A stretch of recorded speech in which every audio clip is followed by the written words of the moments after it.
Alright, I'm going to make a new new beginning thing, and I hope I can put it up on the 1st. If not, I don't know when it's going to start, but I'm going to start it on the 1st.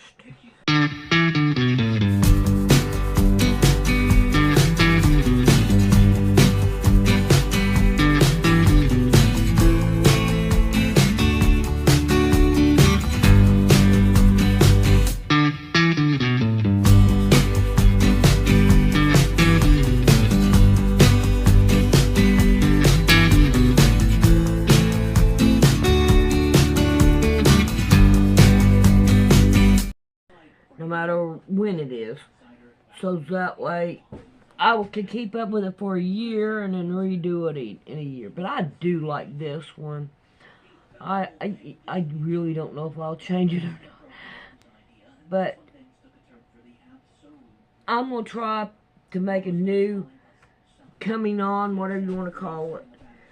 And man, am I making mistake after mistake on this thing? So hopefully I'll have to keep moving them down so I can get my thing on here. But that's what I'm going to try to do, is make a new beginning. Alrighty. We'll see you in a minute. I'm going to start on this one and get it done. Because I found that that's the best way to get people to understand what happened and subtly at the end come to realize what the import of that really was. The story that we're talking about takes place on November 23rd, not 2nd, November 23rd, 1963, in the evening, most of it between the time of 10 and 11 p.m. Dallas time.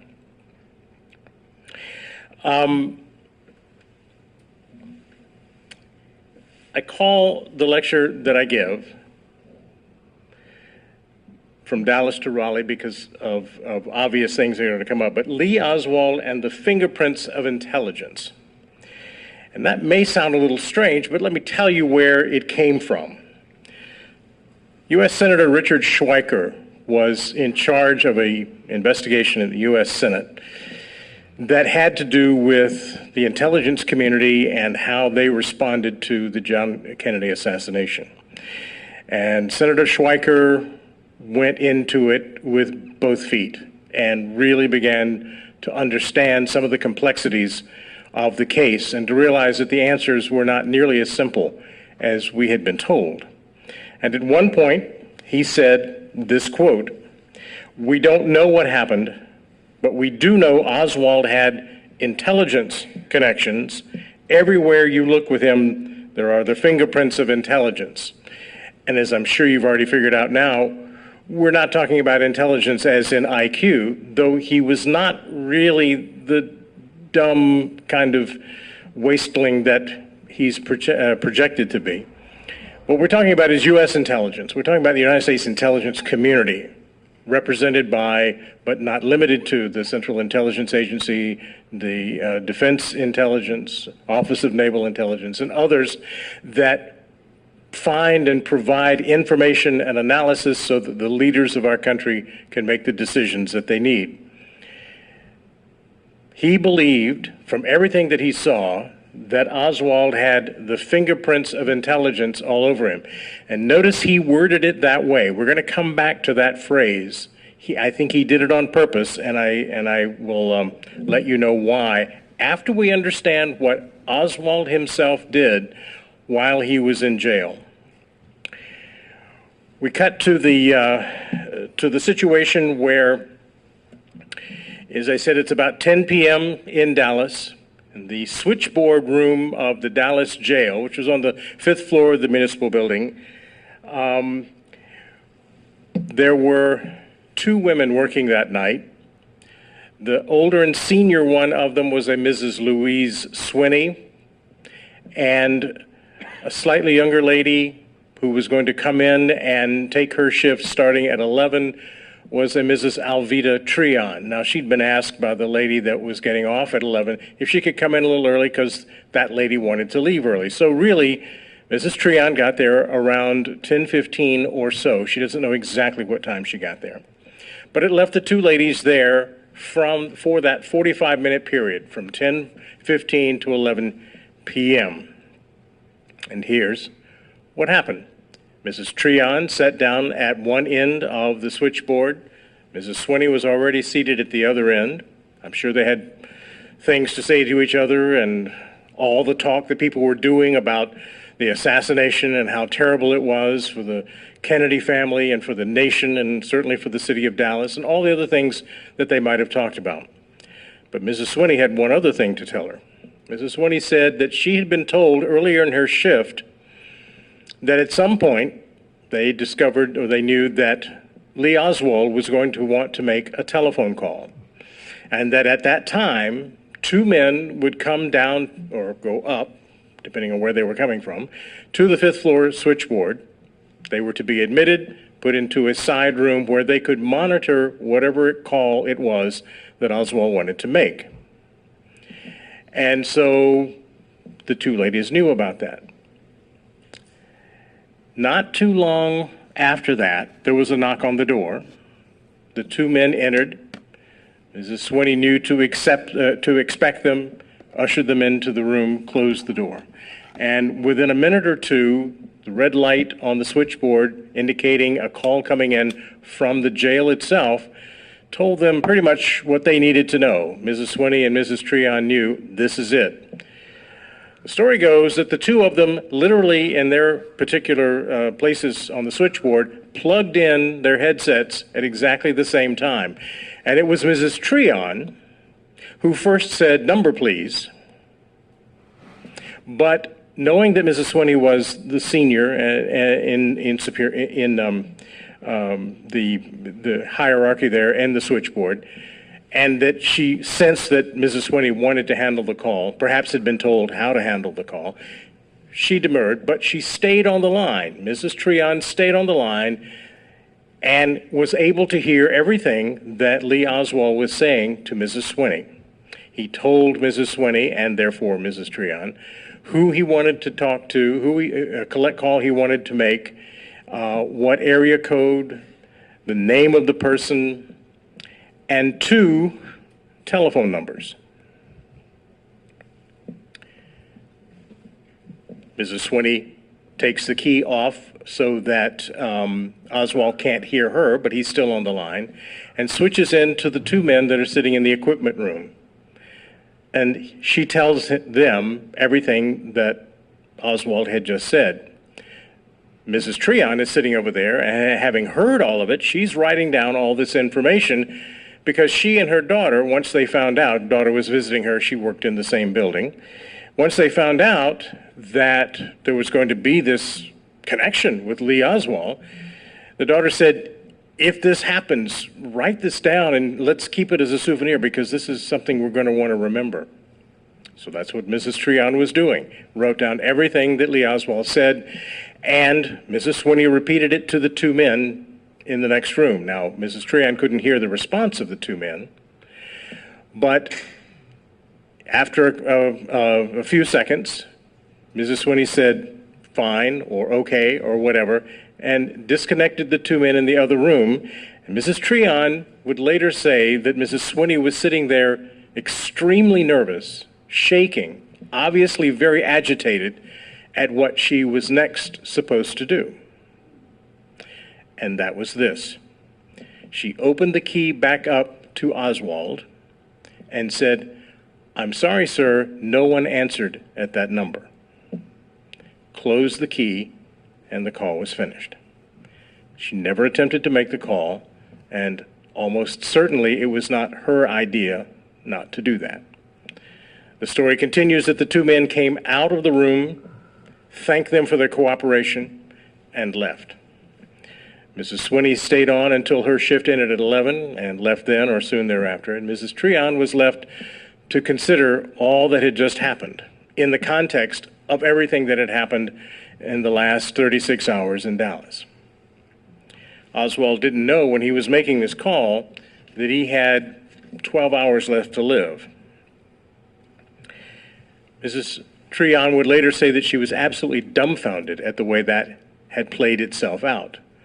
But she had the little slip, and she would keep that and take it with her and not actually do anything of significant value with it other than keep it for the family for another 5 years.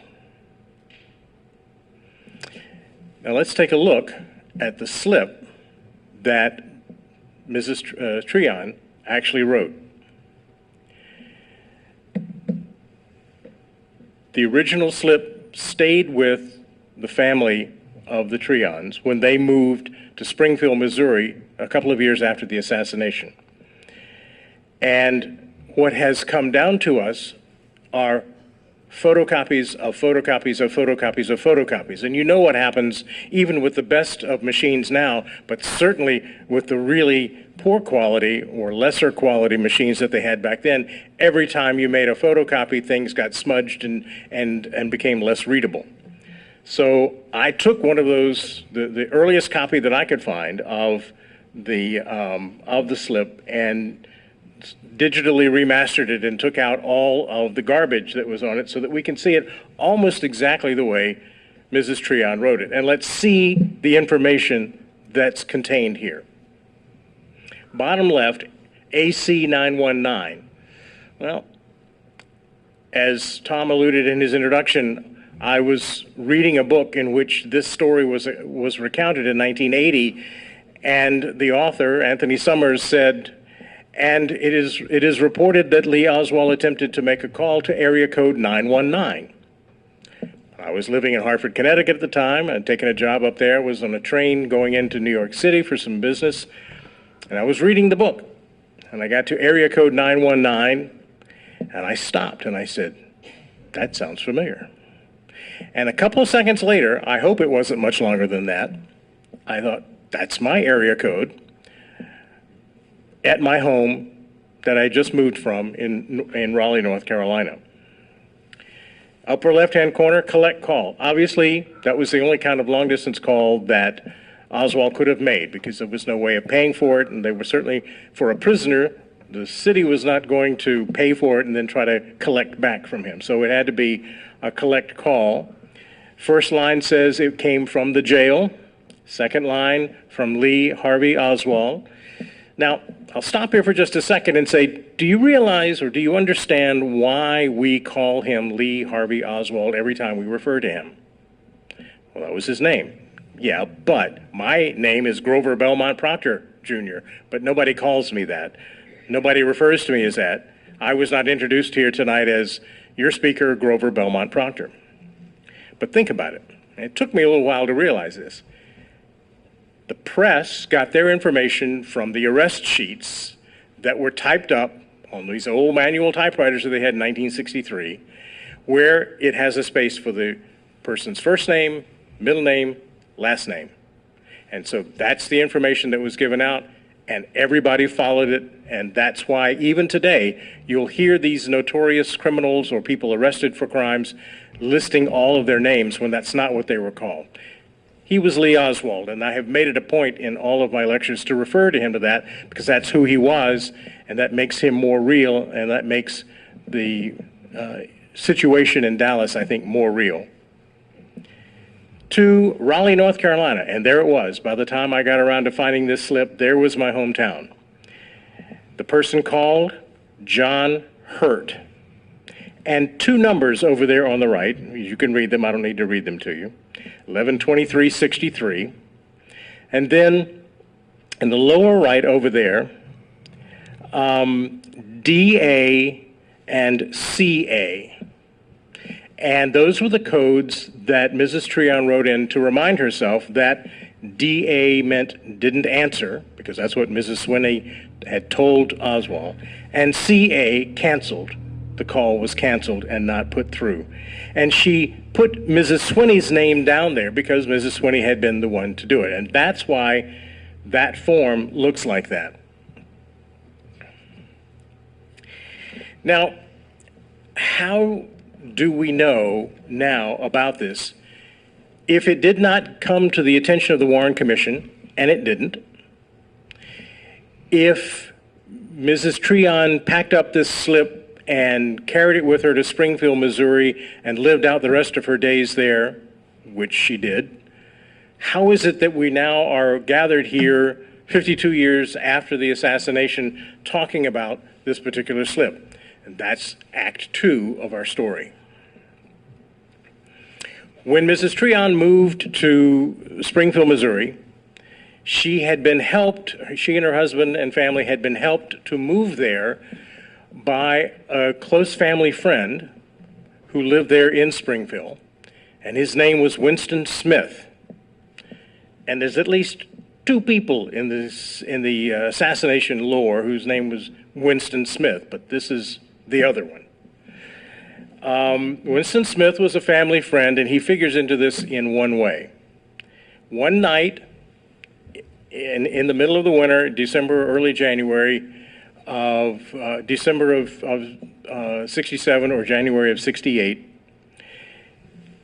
Mr. and Ms. Treon had Winston Smith over there to their house for dinner.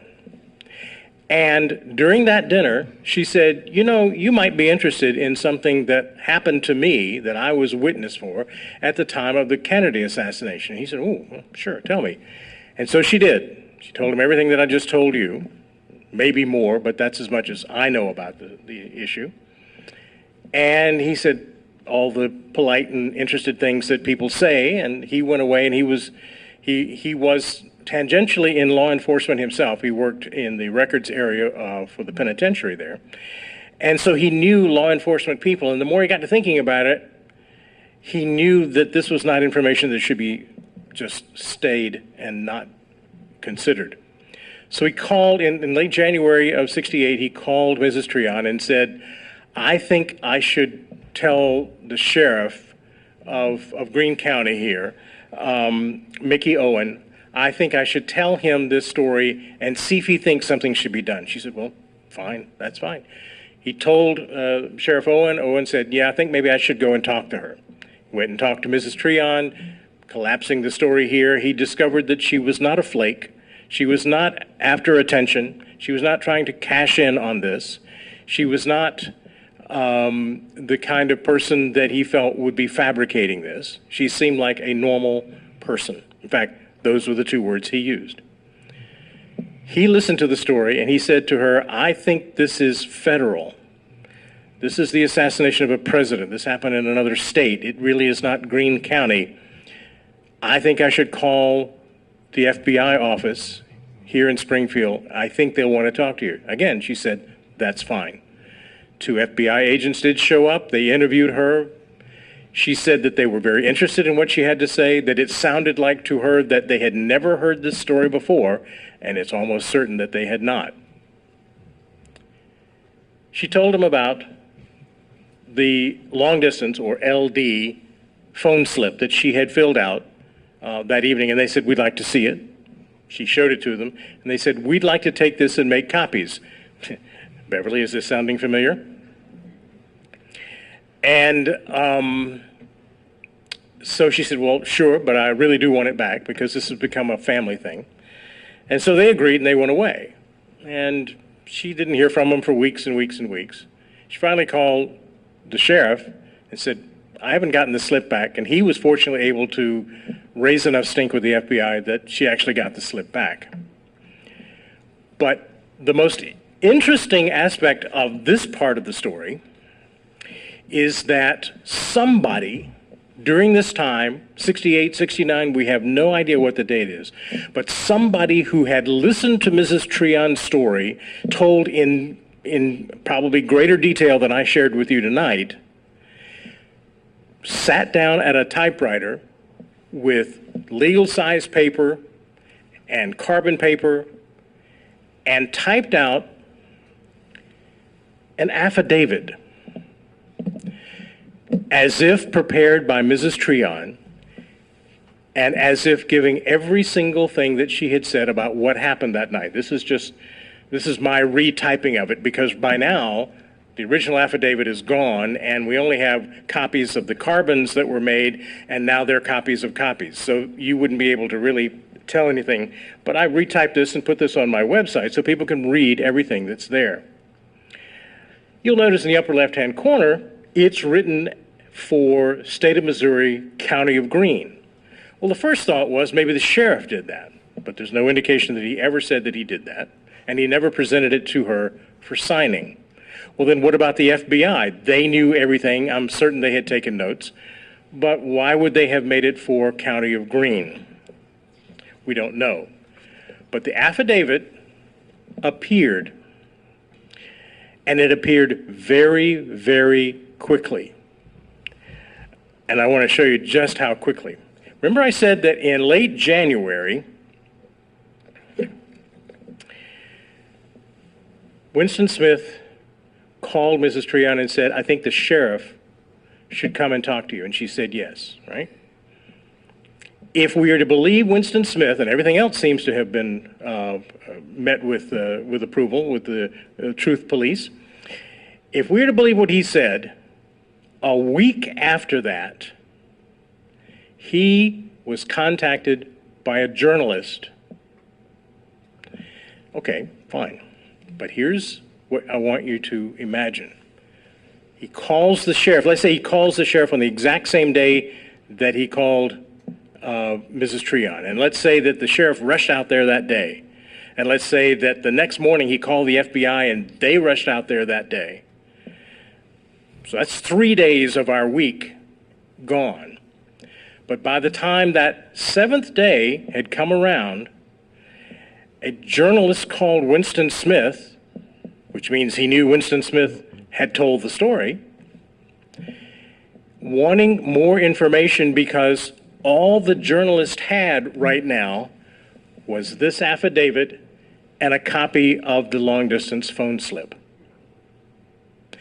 That journalist had sources somewhere that turned things around immediately. The journalist was a man named Ian Calder, I-A-I-N Calder. He was British, actually was Scottish, worked in the London bureau of the paper that he would ultimately work his career at. Then they brought him over to New York. He lived in New Jersey, worked in their offices in New York. And he was the journalist that had found this out and was pressing for the story because he thought it would be a very good one for his newspaper. Does anyone recognize the name Ian Calder? He, by the way, after becoming this reporter, worked his way up, and when he retired in the year 2000 from this newspaper, he retired as chairman and CEO of the entire corporation. This is a man with a lot of gumption. And this is him and his newspaper.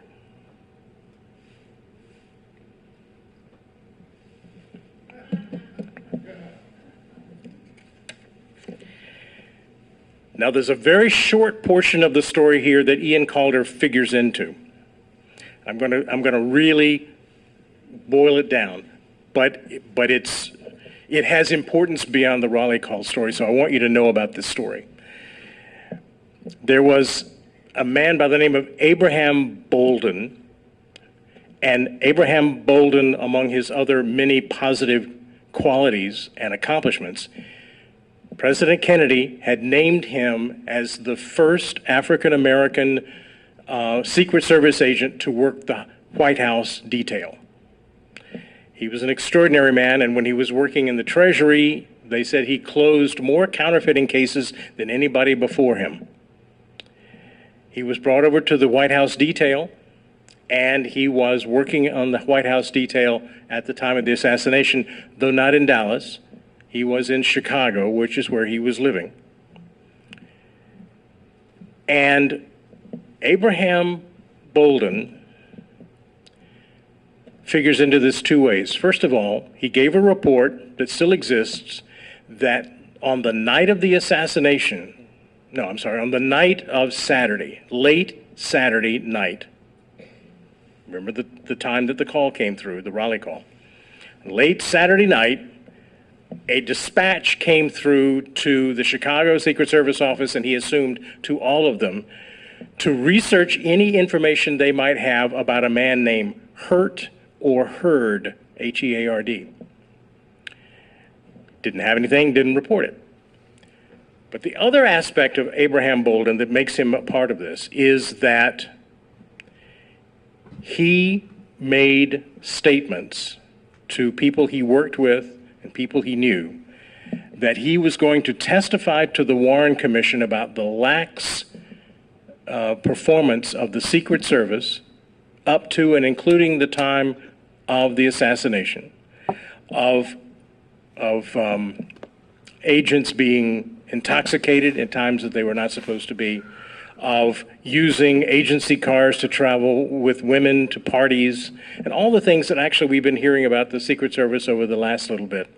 He was going to tell people that.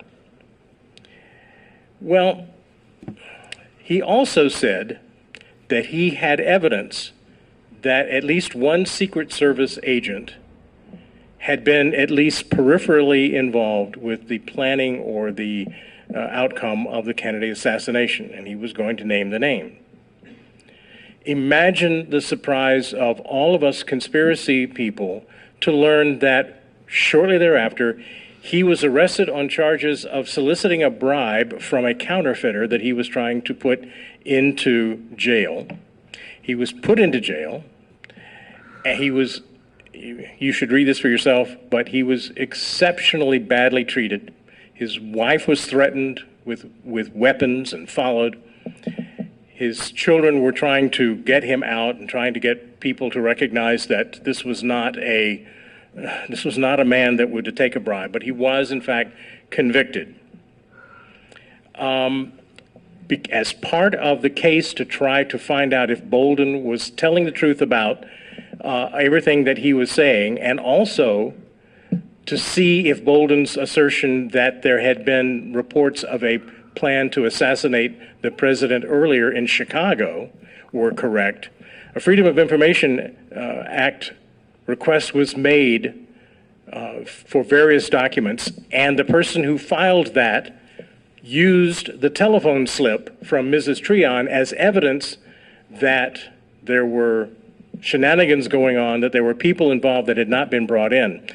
And that's how the authors that have been talking about the Raleigh call found out about this slip, and the very first book that it contained it had gotten it from that Freedom of Information thing. So I urge you, if you have an interest, read Abraham Bolden's book, and he will, in that book, he will reveal the things that he had to go through in order to try to get the truth out. I'll stop here for just 1 second to say something that I was particularly eager to say. It has nothing to do